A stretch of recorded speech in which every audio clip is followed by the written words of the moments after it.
आज अगेन मास पूरा हो रहा है, मार्गशीर्ष का महीना आज पूर्णमासी है। भगवान कहते हैं मासानाम मार्गशीर्षम, भगवान कृष्ण के लिए अति प्रिय महीना है। भगवान श्री कृष्ण ने गोपियों को बड़ा सुंदर संदेश दिया था।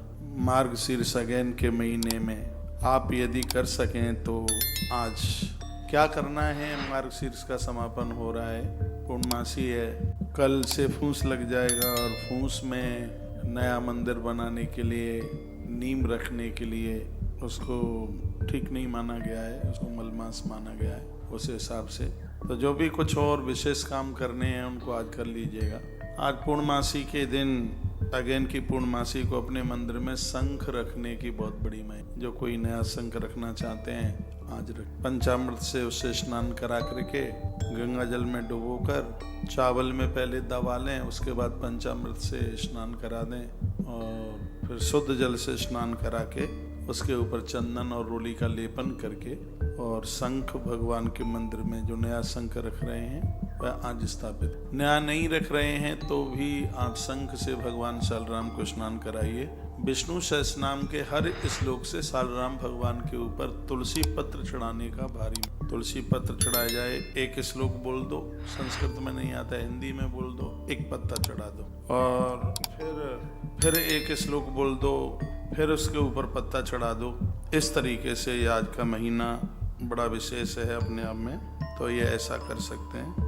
और यह आज का दिन हनुमान जी के लिए रोट का भोग लगाया जाता है और वैसे भी आज शनिवार पड़ गया है तो और ज़्यादा ठीक। रोट मीठी पूड़ी बना करके उसमें थोड़ा सा बतासा डालें और तुलसी पत्र डालें। बजरंगबली हनुमंत लाल जी का भोग लगाएं। आज पूर्णमासी को ऐसा होता है, ऐसे सब काम रुके हुए बनते हैं। अगेन महीना आज विदा ले रहा है, आज चला जाएगा यह महीना, इसलिए आप हनुमान जी को रोट यानी मीठी पूड़ी उसको घी में बनाइए, बढ़िया घी में सेकिए, फिर उसको ऐसा चूरमा टाइप का बनाएं, उसमें बतासा फोड़ें, फिर उसमें पतला करके थोड़ा सा घी मिला दें और तुलसी पत्र डालें।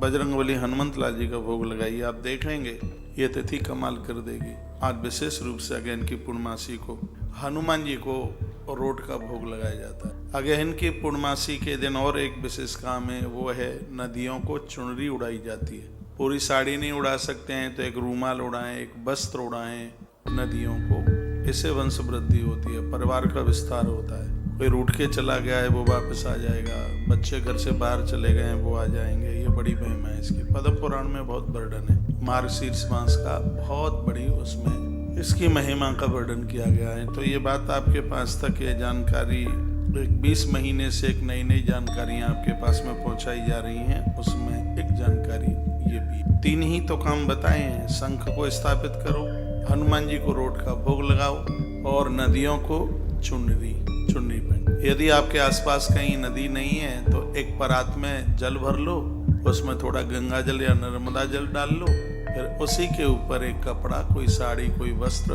उसको उड़ा दो।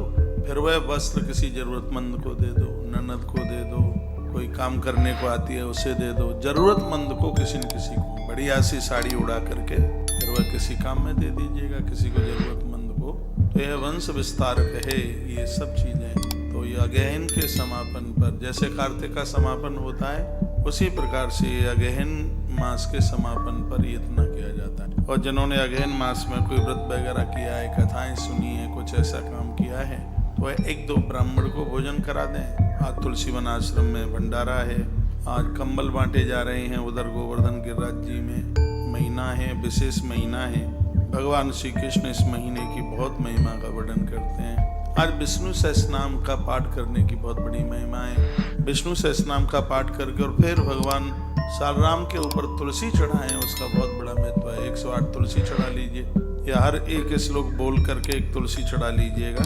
जैसे भी बन सके वैसे यह कर लीजिएगा, बहुत आनंद होगा, अच्छा लगेगा, बहुत बढ़िया लगेगा। इस तरीके से ये कर सकते। अभी दीक्षा का कार्यक्रम है, काफ़ी वक्त लोग आ गए हैं, हवन यज्ञ का कार्यक्रम है। मैं तो एक 5-7 मिनट के लिए बात आपके बीच में रख करके एक बार चैनल को फिर ऑन कर दिया है जानकारी देने के लिए। आपने कुछ लिख करके भेजा है।